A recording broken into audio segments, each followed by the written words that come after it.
Here is some of the footage from this camera so you can get a general idea of what this is going to look like. I do want to point out that this is filmed in 1080p, 30 frames per second. You can film in 4K. I usually just do 1080p because that's what I render my videos in, and it saves a lot of space. But it's nice that you can change the options. You can film in 60 frames per second and you can film up to 4K as well. Obviously, the really unique thing about this is just how tiny it is, and it has a screen on the back so you can view everything that's going on. It even has navigation buttons. Most of what you need to do, you can use the buttons on the camera itself to navigate, but it also comes with an app. So for some settings, you can use the app to tweak that.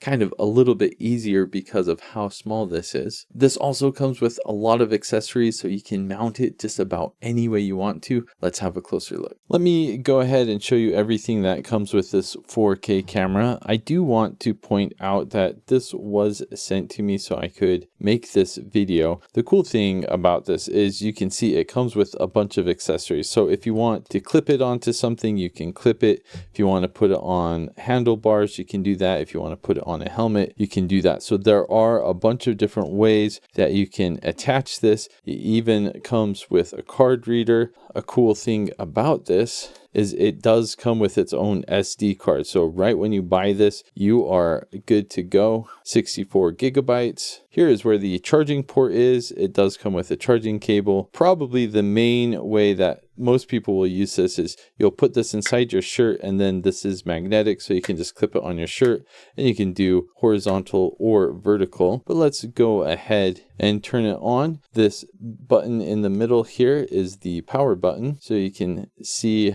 the menu a bit. And here you've got your navigation. So we will go English, press this for OK. And that's it. That's the whole setup. So you can kind of see how wide of an angle this is. Perfect to have like that or vertically. But you can select the mode so you can play back what you've already recorded. Right now we're in video mode. If we want to just take pictures, we can go to picture mode or time lapse if you want to do time lapse. And then there are some other menu options. So you can decide what you want to do for orientation switch.